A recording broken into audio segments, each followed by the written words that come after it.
All right. Probably need to get rid of this. Um, so, this will be a Facebook Live video of how to improve your 8-ball patterns and hopefully potentially runouts. This is coming from me. This doesn't necessarily mean that it's always correct, but this is the 8-ball patterns that I play and the way that I look at an 8-ball runout. So this will have lots of good little tidbits in there, hopefully to help you look at 8-ball racks a little bit differently and hopefully a little bit better. So we will start out. So this is essentially what I'm going to do is I haven't seen any of these videos that I'm going to be looking for. We still have reverb on audio. Aw, bummer. Let me see what I can do. It's because I'm using the wrong audio device. Let me get rid of this. We want to try.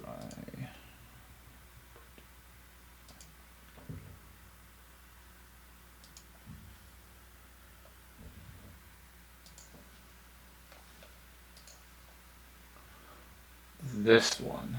This will make it work well, I believe. Yes, this should work well. This is now using my podcast microphone, so hopefully this works. Let me go back to the actual stream. Oh, yay, Claire's in here. Hi, Claire. Claire is my friend from London. She is, met her at the Moscone Cup last year, and she is such a sweetie. She is so nice. And I am so excited to get to see her again next year in London for the Moscone Cup again. Hi, Claire. Okay, anyways. So where was I? I am going to... Ooh. I guess be careful with my audio levels. They're getting pretty high. Let me do this. That'll help. Alright, that'll keep my audio levels down a little bit. Okay, so for anybody who's joining now, I am going to be doing a Facebook Live on how I look at patterns for 8-ball barbox. It's things to look for to help you kind of play better patterns, smarter patterns, patterns that are more, I guess, susceptible to making mistakes and still being able to run out. I am going to do this kind of on the fly. I have not looked.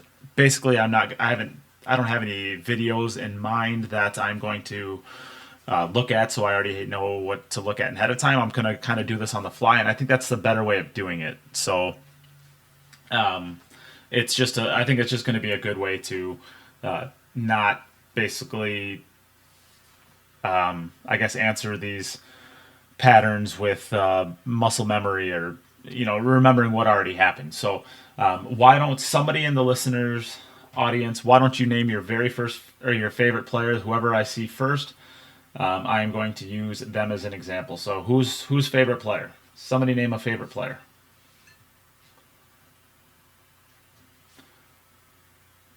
If I see that Tim de Ruyter just joined, he is a professional player from Europe, and if Europe played a little bit more 8-ball, I would love to actually let's try this. Let us actually try this. See if we can find any YouTube videos on Tim.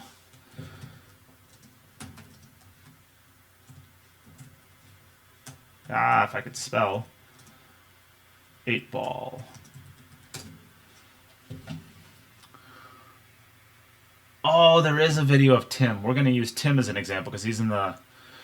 He's in the. Oh, we don't want this. So we are going to basically use this as an example.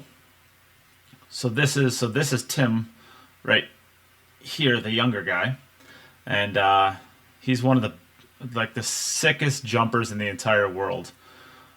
He made one of the most spectacular string of jump shots that I've ever seen in my entire life. So hopefully I'll be getting him on the podcast at some point in time soon. But until then, he gets the first break. And this is a big table, so it's a little bit different on the patterns. But we're just going to be talking patterns now, not necessarily other things. So now we will... All right, we'll pause right here. And now what we're going to do is we're going to take a snipping tool. And we are going to full screen snip. Not this. We want to do, let's do the window snip. Oh, of course I just exited out of it. That was really smart of me. All right.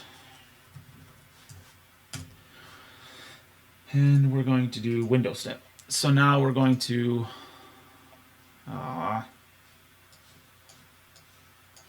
failing at this really hard right now. Okay, let's try this again. New and this. Okay. So now we have this snipping tool and we have this. So now we can use this as a template for how we're going to actually start looking at this pattern. So, is this? No. I want the snipping tool. Where did it go? Here it is. Okay. So this is how we're going to look at this pattern. So it's 8-ball. I don't know what the actual rules are playing by. It might be take what you make. I guess I probably should have looked at that, but we're going to assume that it's not take what you make. And if it is, then maybe we'll have to find a different video. But we're going to start with this. So the first initial things to look at, this plays almost 0 into which balls that you choose, but it's still a good thing to look at. So there are 3 stripes. Or 3 stripes here, 4, 5, 6, 7 stripes, and 6 solids. So they did make one more solid. Sometimes, if both balls are perfectly wide open and there are no trouble at all, if you made 2 solids on the break and no stripes, sometimes it's better to take solids just because it's a tiny little bit less opportunity for you to mess up. But that plays almost no role in which balls we choose. So that's like the first thing that I look at, and that's kind of just built in by noticing if you made a ball or not. So we have. So then I look at, first off, I look at trouble balls. So what could be considered a trouble ball? Well, a trouble ball is these 2 balls right here. They look like they both go into this pocket right here, but it's not super telling. And especially for stripes, you're going to have to play into basically this much positioning on this rail. So there's not a ton of room in there it's pretty easy to get onto it with this 14 ball, but it's still a ball that you might have to play a tough positioning shot. This 6 ball, so we'll go for a different color. This 6 ball right here, however, is also still a little bit of a trouble ball because it goes here fine, it looks like, but you have to then play on this angle for positioning out because you're going to have to get the cue ball out. So the side pocket is plenty high enough. It shouldn't be a problem, but it's still a little bit more awkward than it has to be. Other than that, Tim, you break the balls like a monster. The only other trouble ball that I really see on the entire table is maybe this 5 ball, and that's only because it does not go into this pocket, which is its natural pocket. However, it does go into this side pocket pretty easily, and if worse comes to worse, it goes here and here. But the natural pocket is blocked, so you have plenty of pockets left, but they're not ideal. However, with this 7 ball right now, if we were to take solids, we would be able to roll up right into this area for a shot right here, which is very easy. And that offers easy positioning. You just have to roll it, and then you have the 2 ball here. So that's kind of what I look for next. So let's get rid of everything that I've done thus far on here. So those are the trouble balls. That's the second thing that I look for next is where could I potentially run into trouble on the table. This table, because Tim breaks the ball so good, there's not really any trouble, at least no major trouble. So then we just look for what is going to be the best pattern that we can see, or the best starting spot that we can see. Well, the 7 ball is really easy. If we wanted to take solids, that's really easy to hear. The 9 ball doesn't go anywhere, and the 9 ball basically blocks everything down table. So everything down table from this, basically from this point down, is covered by this 9 ball. And if you can get to this 6 ball, it's not a very easy shot. It's definitely not a shot you want to start with. Banking the 14 ball, that's just silly. So then you look at these balls over here.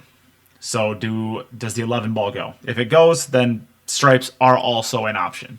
If they don't go, then the only choice that you have is solids. So let's assume for some reason that these balls do not go.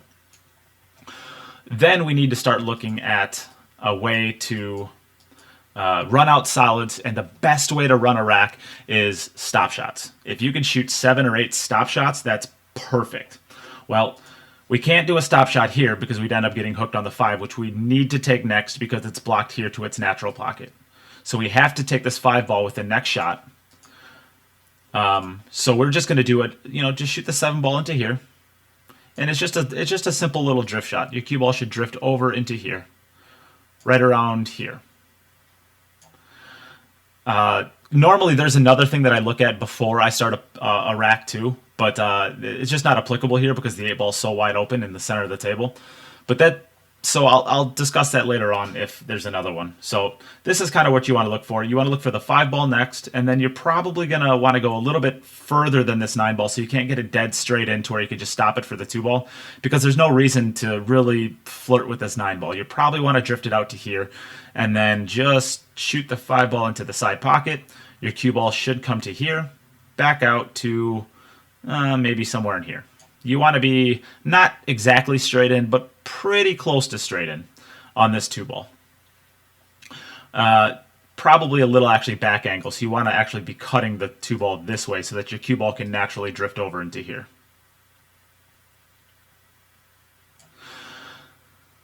So from there, yes, you make the 2 ball from there, you drift your cue ball over into here, and this is where the first option comes in. So this will be the first thing that I talk about as far as always giving yourself as many options as possible. So you can drift it over right to here, and then you could take your 3 ball, 6 ball, 1 ball, or 1 ball, and then 6 ball, depending on how you get on the 3 ball. Or instead of this angle, you could also run this angle and actually get to this rail and off. And then you would give yourself, well, you don't even have to go to the rail. You can just drift straight to here. Either this or somewhere into here. And what this does is it gives you the option to either take your 3 ball or to take a shot at getting onto the 6 ball. The 6 ball is a little bit tougher of a ball than the 3 ball. So if you can get onto that and get that ball off the table sooner than your 3 ball, that would be absolutely ideal. Especially since they're about a horse apiece as far as difficulty if you get your cue ball to right here. So what I would do is I would be drifting this cue ball over into here, so then I could take this 6 ball or the 3 ball. The only problem with this is you can't go long and get down into here. That is a recipe for missing a ball. If you end up long, you could take the 3 ball to here, maybe back cut the 3 ball into here, but it's a lot harder than it needs to be at this point. So you need to start calculating your risks. How do you think? How sure are you that you can drift your cue ball into this area right here without going into here? And if you think that you can do that comfortably, then you could potentially take a stab at getting onto this 6 ball. But if you don't think you can do it comfortably, the better shot is just to drift over into here and take your 3 ball this way, and then play positioning on your 6 ball later. So we'll do the latter one just for kicks and giggles. Let's say we end up right around in here. We take our 3 ball. Now we have the option to either roll. Let's actually get rid of all of. We want to keep all this. I guess we want to keep this. So now we'll switch to this. We want to get rid of this. So this is the shot we're going to shoot right here. And now we'll switch over to black. So if we're right here on our cue ball, we have the option to either stun and drift over this way and come back for the 6 ball to the side pocket, or we could drift forward to this bottom rail and try to get somewhere down in here with a little bit of a back angle, or maybe straight in. Straight in might be okay, but ideally we'd have just a little bit of a back angle, somewhat frozen to this rail, so that we could hit this 1 ball and drift, and then drift the cue ball back up into here. And we need to think about what would be a harder shot. Would a harder shot be going on this 1 ball from here to here, or would it be from going to this 6 ball? Which would be right here. Let's say this is a bad spot. We don't want this one. Right here. Drawing back to somewhere in here. Basically right around where the 3 ball is. Maybe a little bit higher. Is this shot, so let's say this is we'll say red is situation 1, where we shoot the 6 ball into the side and bring the cue ball back into here. It's a really terrible circle, but that's okay. And then shooting this shot onto the 1 ball. Or would it be better to shoot the 3 ball into here and drift the cue ball forward to this bottom rail to come to here? I'm going to make the argument that it's significantly easier for option 2, which is this one. Because this, again, is just a stop shot. It's just let the tangent line take the ball up into wherever you need to be, whether it's right here, here, or like here. All of those are absolutely perfect. And you're closer to then the 8 ball, which you have to make after the 6. So if you get to right here, you're able to just shoot the 6 ball in and naturally drift the cue ball down into this area. Where if you were to shoot this shot, you shoot your 6 ball, bring your cue ball back to right here. You then need to make this ball and either slowly drift over into this area for the 8 ball into this corner, or slowly drift the cue ball up into this area for the side pocket, or further for this corner pocket. Regardless, you have to travel your cue ball 5 feet. This is getting really cluttered at this point, but if we can move the cue ball the smallest amount of distance possible, that's what we want. So I'm going to get rid of all of this. Our correct pattern from this point is then getting your cue ball to here, shooting the 3 ball in, drifting the cue ball forward to here, shooting your 1 ball in with a simple stop shot. It'll drift your cue ball up here with the tangent line to here, and you shoot the 6 ball into the side, slowly drifting your cue ball up to here. Now, these are all ideal situations where you hit every single ball exactly how you wanted to from start to finish. That doesn't always happen. In fact, it often doesn't happen. But let's see what Tim does in this rack. Let's just see what he does as far as the pattern that he chooses. And it's possible that he actually takes stripes, because this 11 ball might go to this corner. And if that's the case, maybe you take stripes. But I still think you take the 7 ball. So let's just see.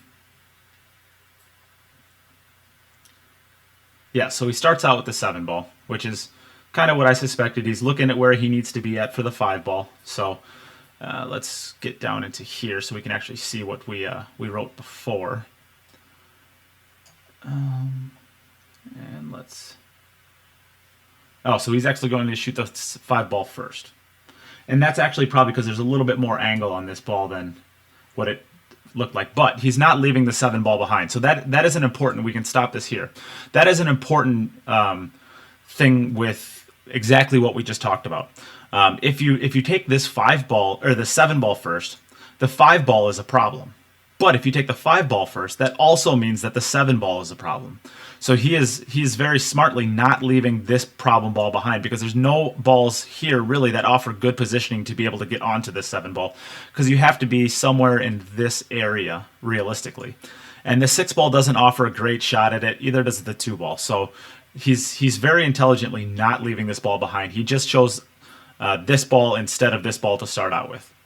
Basically the same exact thing to start out with. So we can let him shoot a couple more shots now. And I am going... well, I guess at this point in time, because he shot this, the pattern that we chose is no longer relevant, because he no longer needs to get onto this 2 ball, or he doesn't have to get onto this 2 ball this way. So now I'm guessing that he's going to try to get onto this 6 ball as soon as possible, which he ended up hitting that one a little harder than he wanted to. But this also is the first game of a match too, so it's... And, you're always a little bit tight in the beginning.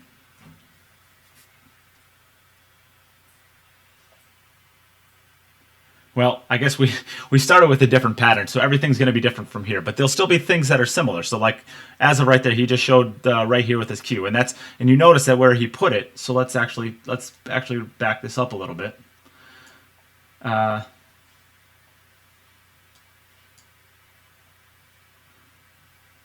See here, let's just go full screen. Oh, so yes, he's shooting the 7 ball, And now he gets back to here. So this is kind of where we were at earlier when we were having the discussion of this 2-ball drifting to here to try to get onto the 6-ball. What would be ideal? Trying to get this 6-ball out of the way as soon as possible because it's a trouble ball. And I think from this point, he is going to do that. He's good enough on it that he can just basically drift the cue ball over into the 13, or the, whatever that ball is there, 15 ball, I think. And he's able to get his last real trouble ball off the table. So I suspect that he will do that here. And just stay good on the 2-ball or the 3-ball.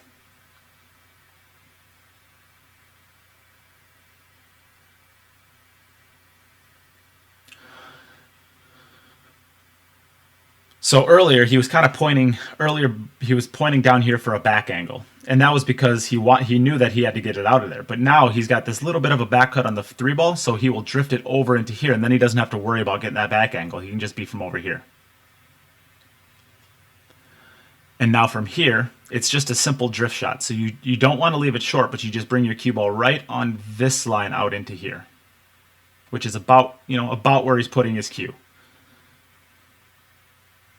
And then from there, it's just you drift the 2-ball in and to here. So we'll watch one more shot, and then we'll move on to another rack. And it's trivially easy from here. You just roll it forward, all that good stuff. So,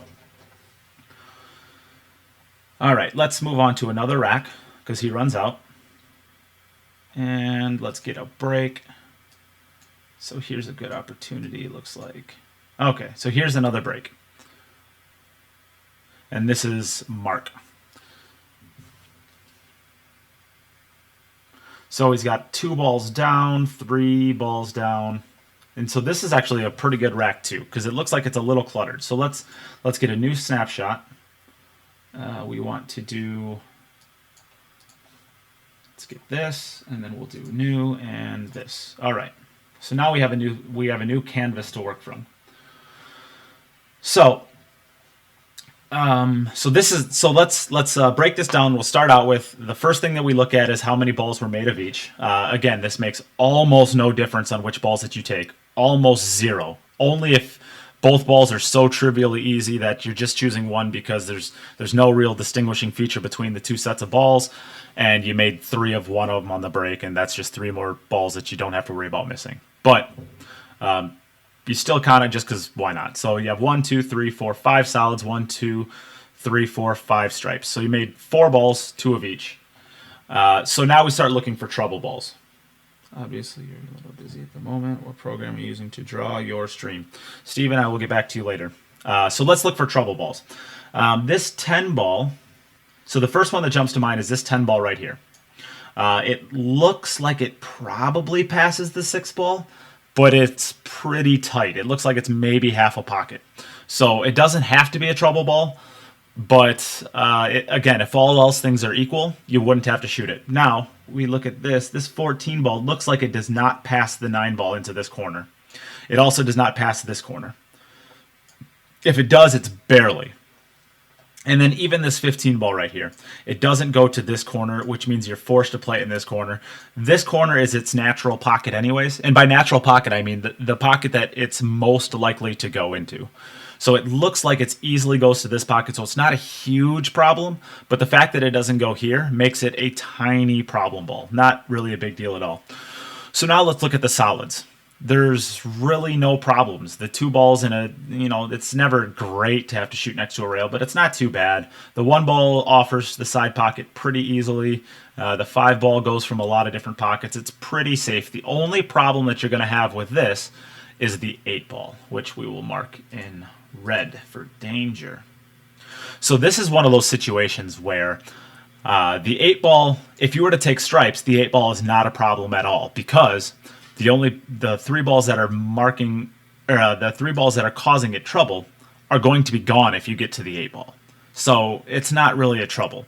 For solids, however, and we will get rid of all these marks at this point and start over. If we take solids, this 8 ball does not look like it goes to this pocket. That's bad. It doesn't go to this side pocket. That's bad. It does go to this side pocket, so that's a potential pocket for it, and it does potentially go to this pocket. It doesn't look like it also goes to this pocket. Maybe if you get perfect on it, but So the only pockets that you really have that are available for it appear to be this pocket, which will be open because the 6 ball will be gone if you get to that point. This pocket, this pocket, this pocket does not look like it goes there, so I don't know why I circled it. So you then have 3 pockets basically to play your 8 ball. So now the question is, well, how easy is it to get onto the 8 ball to play in one of those pockets? Well, given the 4 ball right here, you can kind of, I mean, if you get perfect on this, you can basically just stop it and have it available into this corner pocket. You could also potentially, if you get to right here, you could also potentially go 2 times forward and come up into this spot right here and have it to this side pocket very easily. If you get below it, you could shoot the 4 ball in and just run your cue ball up into these balls, moving them and leaving the cue ball right here, and then have it into this pocket right here. So while the 8 ball is actually in trouble, it's definitely a problem ball. You have a ball here that is an outlet to make it extremely easy very easy to get onto this 8 ball. So because of that, and because of stripes having this as a problem ball, these 2 as problem balls, and even this to a lesser degree a little bit of a problem ball, the stripes are definitely not a ball that you want to take here. You are definitely going to want to take solids. And on top of that, so earlier in the last video, I kind of said there's one more thing that I look for in an 8 ball rack. This is actually it. Where can the 8 ball go? What pockets does it have available? This pocket, this pocket, this pocket. And then is there a ball on the table that makes it realistically easy to make the 8 ball in one of those pockets? If this 4 ball did not exist here, I might have to think about taking stripes if the 10 ball goes. Just because there's no real ball to offer easy positioning to the 8 ball. So it doesn't do you any good to run down to the 8 ball if you can't get a shot on it, because you're just selling out the table and you're going to lose that game every single time. So obviously you have to have a pocket for the 8 ball. So that is very important. Because this 4 ball offers such easy positioning for this 8 ball, whether it's 2 times forward up into here, or just a simple stop shot and taking the 8 ball into either corner, or even running up into these balls and taking it up here, or basically just, I guess that covers it. Because all 3 of those options are available very easily and actually almost naturally, solids are my balls. So now I start looking at how do I actually start running out these solids. Well, I know that this ball has, so we have 1, 2, 3, 4, 5 solids on the table. So let's start getting a natural ordering to how we would make these balls. This is obviously going to be 7. This is going to be the last ball we make, and this has got to be 6.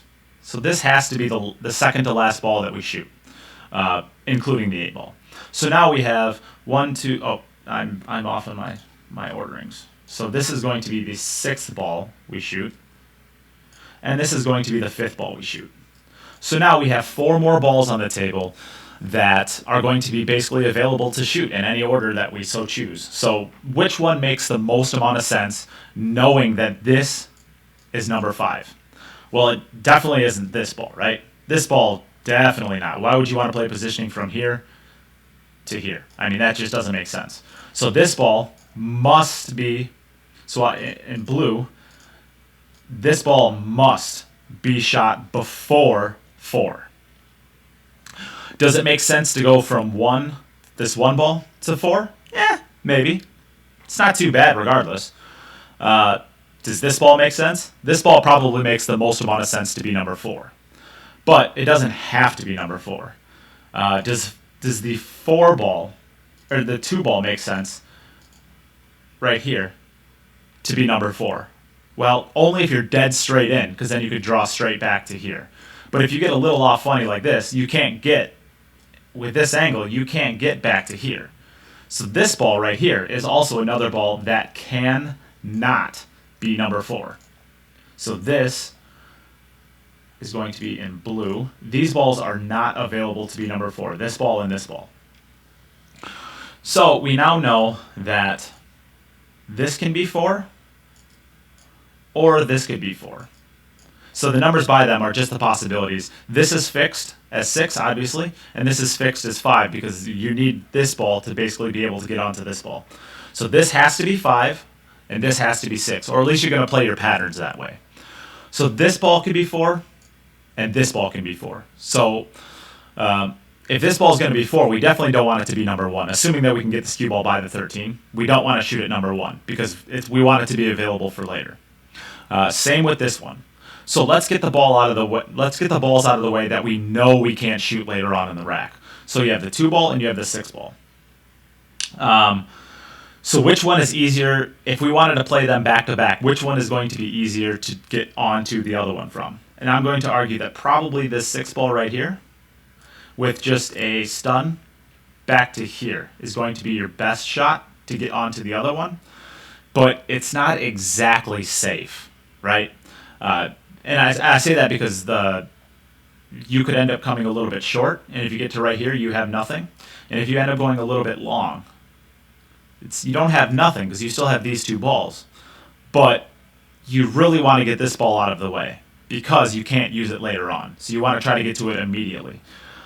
If we choose to shoot this, the 2 ball first, well, it's a harder shot, right? Because that's a pretty thin cut. But what it offers, if you make it, is basically the cue ball is going to be somewhere on this line. And this line, I guess. But anywhere from here over is a really good shot in this 6 ball to come 3 rails out down into here so that you'd have this 1 ball. And then if you end up short into this range, you'd be able to take this ball, the 5 ball. And if you end up going a little long up into this range, say here to here, you can still shoot the 1 ball pretty easily. So you have from here, really from here to here, which is probably a good 5 feet that you can land this cue ball and be really good on. That's a good pattern. We want long stretches like this where we can end up anywhere in there, and it's going to be a very good shot available to us. So that's probably what we want to do. That's what I think I would do if I felt comfortable taking on this ball. So I guess let's get rid of all of this. So what I would say, if I was feeling good at the table, this would be my number 1 ball. This would be my number 2 ball. I would play positioning so that this was my number 3 ball. And this would be my 4th ball. So I would shoot this, cutting this in. I would go over, back, and somewhere around in here is where I would try to end up with the cue ball. From here, 3 rails out, down into this area for the 3 ball into the side. So boot, doot, doot. And then the 4 ball just drifting the cue ball forward to here. And then I would go 2 rails out to here, because this is the shortest distance from the cue ball to the 8 ball, and it's not a super hard shot to play positioning. So let's watch Mark and see what he does. If I wasn't going to shoot the 2 ball first, also I would say that I would take the 6 ball and come back to here to try to get onto the 2 ball. But this would be my first shot, would be the 2 ball if I was feeling good. And this might, and he's looking to see if the 8 ball goes over into here. If it goes, that makes a difference. So it's possible, because it's early on in the match, that it looks like he hasn't got a ton of table time, that he might not feel comfortable shooting that 2 ball right away. But I suspect he'll try to get onto this 2 ball right away. And you can see on his face there, he was a little disgruntled, and I think that was he was trying to get onto the 2 ball. So from here, obviously 8 ball patterns are about scrambling and staying good. So, actually, I'm suspecting that this 8 ball doesn't go from the beginning, and that's actually maybe a thing that doesn't really apply here. But if the 8 ball doesn't go, he's going to be drawing underneath this 1 ball to get up into here for the 2 ball next, because he doesn't. Okay, so this 8 ball definitely has to go right here, or he wouldn't be playing this pattern. So everything that we just talked about is completely irrelevant because the 8 ball goes past the 14 ball. And let's verify that it does. And it does. So we picked a pattern based off of that not being available. And see, this is probably one of the troubles with maybe doing this on the fly. But what can you do? there's still ways to look at racks if that wouldn't have been available. So maybe that's still valuable. So we'll try one more. You can watch Tim break here. Man, Tim breaks the balls good. This is impressive. So we'll pause it here, and we will go to the snipping tool, and we'll create a new one here. Okay. How long is this video running? Oh, this is going really long. Oh my goodness, I did not expect this to take this long. Well, hopefully it's valuable, I guess. So let us start with first thing, how many balls are made? Well, it looks like there's 4 stripes, 5, 6, 7. Solids, there's 1, 2, 3, 4, 5, 6. So there's 6 solids on the table, 7 stripes. Again, lastly, it doesn't even hardly matter at all. It's just as a small amount of information. So now we look for trouble balls. Well, this entire stack of balls right here is not ideal. The 11 ball looks like it goes. Even the 13 ball looks like it goes. The 14 ball looks like it goes, and the 10 ball looks like it goes. But if you shoot any of these balls from up here, it's going to be really hard to make one of those balls without disturbing the rest of them. And anytime that you get balls moving, you never know what's going to happen. So these are a trouble set of balls, regardless of if they look like it or not. So now, let's look at trouble balls for solids. I think that's it for stripes. Although the 13 ball right here is a little bit of trouble too, because it doesn't go to this pocket, and it doesn't. It does go to this pocket, but it does go to this pocket, but it's really tough to, because the 2 ball covers a lot of where you want to get to make it there. So it doesn't really go here or here. However, it does go into this side pocket and this side pocket. And given the location of the 9 ball, you could basically just do a stop shot and be able to play it here. It's a problem ball just because it only has a couple pockets, but it's not really a trouble ball that you need to lose any sleep over, because there's a ball right here that is so easy to get onto it in a place where it likes to go. So I'll call it a trouble ball, but it's not really a trouble ball that's too scary. So now let's look at solids. The 6 ball, and we'll do these in blue. So the 6 ball down here, this is a bit of a trouble ball just because it's so far down below, down rack, and there's 4 balls kind of covering up the lanes to come in to be able to play this ball, right? Because you can't come in on any of these lines and have it be able to get onto this 6 ball. But when we call it something a trouble ball, it's whether or not there's options to get onto it. So this 1 ball right here, you can make this from a lot of different places and get the cue ball to right here, or to this rail and over into here. So this 6 ball, while it is kind of a trouble ball, it's not a trouble ball, again, that we need to lose any sleep over. It's a pretty easy workaround ball. So these are trouble balls. We'll call this a trouble ball, but it's not really. So what else for solids? Well, this 2 ball could be a bit of a trouble. We need to do blue. This is a little bit of a trouble ball just because it doesn't look like it goes over here, and it looks like it might be tight to the side pocket. If it goes to the side pocket, it's not a trouble ball at all, and we're fine. But and then maybe just a little bit the 7 ball, because there's 3 stripes right here that are covering up potential places that we would want to play positioning to be able to make it. But again, this 4 ball right here, which is very easy to play positioning to, makes it very easy to get onto the 7 ball. So while the 7 ball is a tiny little trouble ball, it's not a trouble ball that we need to worry about. So go back to red. This is a little bit of a trouble ball. So there's one trouble ball for solids. There's 5 trouble balls for stripes. So solids are the obvious choice. Well, now it's, what do we start with?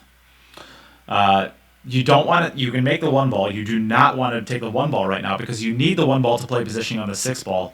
And shooting a jacked up shot this far away is hard enough as it is to make. But then you got to play positioning on this ball so that you can get it out of there. That's not realistic. The 2 ball. If the 2 ball goes to the side, that's kind of what we want right there. If we can make that ball here and just kind of drift the cue ball up into this area, that's what we want. But it doesn't it's hard to tell if it goes from this camera angle. I think it does. So that would be my first shot to start with. Obviously, you can't make the 7 ball, you can't make the 4 ball. So let's just see what he does to start out with. So before we go too deep into dissecting this rack apart. But I suspect he's going to be playing the 2 ball. Yeah, he's looking at the 2 ball right there. So let's pause this. Now that we know that the 2 ball goes, let's actually look at this pattern a little bit more and try to think of things that we can do. So the 8 ball we do not need to worry about because it's out in the open. So this is 1, 2, 3, 4, 5, 6 balls. So this is 7. Well, what would be a good ball to get onto the 8 ball with? Well, it doesn't really matter, right? Because they're so easy. So we know that this is going to be number 1. And now from here, it doesn't really matter what we do because there's no ball that we need to end up on to make this 8 ball really easy. So it's just a matter of getting onto your trouble balls as soon as possible, not waiting till the end. So this is a little bit of a trouble ball, and this is a little bit of a trouble ball. So I suspect that he's going to be either drifting the cue ball over into here so that he can shoot this 4 ball so that he can get onto a 7 ball right away, or he's going to drift further down into here so that he can shoot his 1 ball and drift up into here so that he can get rid of his 6 ball. The way that I would shoot this is this way first. I would get this 1 ball next, or maybe even the 5 ball and then the 1 ball, if that was available. Maybe just stop to get the cue ball maybe to like right here. Shoot the 5 ball as a stop shot. Get this out of the way for clutter. If you can get the cue ball over into here, somewhere right here, and be able to take this as a stop shot to basically just stop the cue ball right here, then you can get the 5 ball out of the way as well. Shoot the cue ball to here, drift the cue ball, 1 ball goes in, cue ball drifts up into here, somewhere around in here, and then you're able to shoot the 6 ball with a natural drift to get to right somewhere in here for the 4 ball, 7 ball, and then the 8 ball can basically be made from anywhere, so it's not a huge trouble ball where that is. That's what I suspect. That's what I think I would try to do if you could stay good on the 5 ball. But let's see. Let's just go to the video from here and see what he does.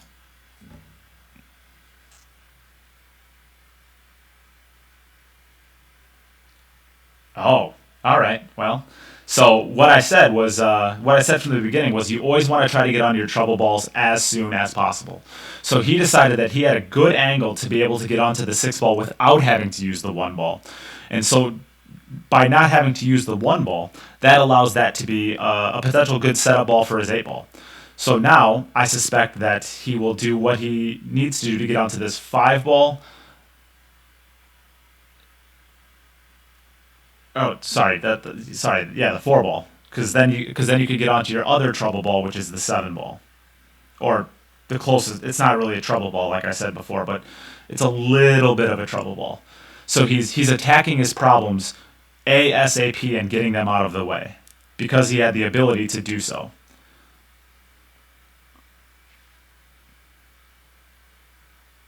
If you leave your trouble balls for later on in the rack and you don't have an ability to get onto them effectively, then all you're doing is you're giving yourself 1 shot to do it. And if that's fine as long as you do it, but the idea is, yep, and he wanted the 7 ball next, but you could see he was just a little bit disappointed with where his positioning was. So he was trying to get onto that 7 ball and got a little bit greedy with how he was going about doing it.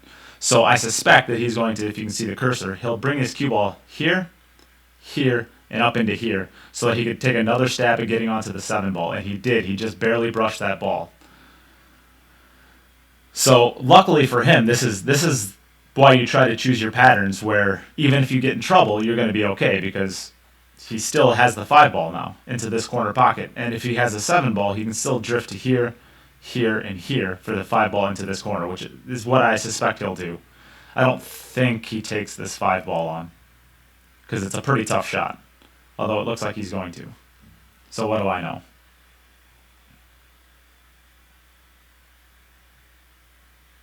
Wow, and he fired it. So he is he is really confident in this match. He's hitting him good. He hit a little hard there, but so that's the idea of I guess I can keep this up to see if he gets out of it. basically just for kicksies. But so that is a little bit of what I look at when I'm trying to dissect how to run out a rack. Is first, how many balls did you make? Almost no effect on which balls you're going to choose, but it's good to know. And then I look straight to trouble balls. Which balls are in trouble, which balls are going to be easy to work with that are in trouble potentially, and which balls are just completely unrealistic that you can work with. So if a ball is completely unrealistic that you can work with, how do you potentially break it out?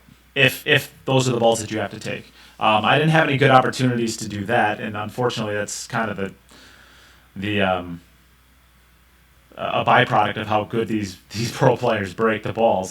There's not a lot of clusters generally, but so one really. Let's see if we can get one more rack to where.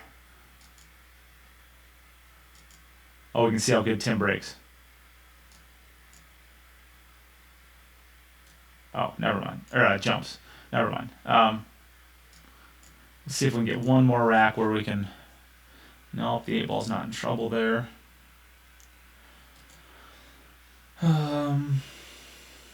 This is all the same rack, I think. 8-ball's not in trouble there. These guys break the balls too good. Well, I can do more of these in the future. But,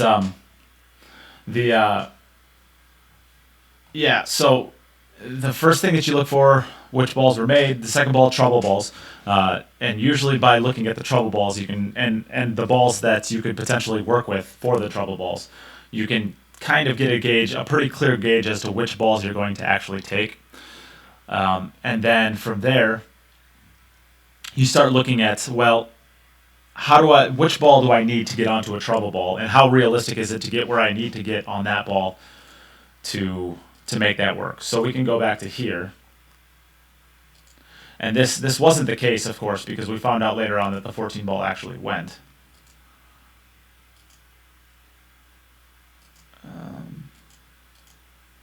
If I can actually find out where it is now. Oh yeah, it was 3-0. So this is the rack that Mark had. We found out later on that the 8 ball actually went. Not this one. Yes, here. We found out later on that the 8 ball actually did go to here. Let's get him out of our way. But if the 8 ball didn't go to right here, then you would have to play positioning to here. Somewhere over into here or somewhere down into here. So that would be the only ball necessary would be the 4 ball.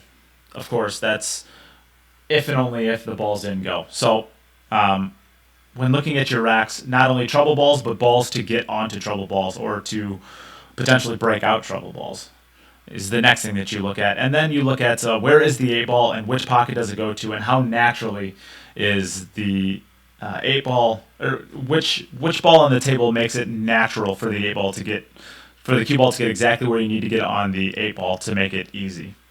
So those are the things to look at when planning out patterns. And as always, you can always reach out to the podcast with any questions that you might have about anything that I said in here. I think there's probably a lot of questions in here maybe that. Oh, okay. So Tim did say that this is take what you make. So that makes a big difference on what it would have been. Yeah, that would have been a different, but that, let's see if there's anything in here. If there's any questions in here along the way. Glad to see that Tim partook in the conversation a little. Seems like Mike and him might know each other slightly.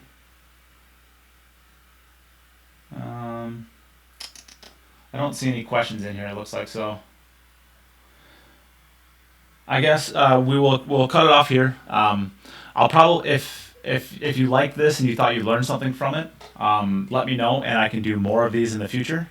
Hopefully ones that are a little bit shorter, because this is 50 minutes now and counting. So, but I'm absolutely willing to do things like this if you think that it'll help out your game. So I will cut it off here, and thanks anybody for watching along the way, or just checking in, or whatever. So, all right, thanks guys.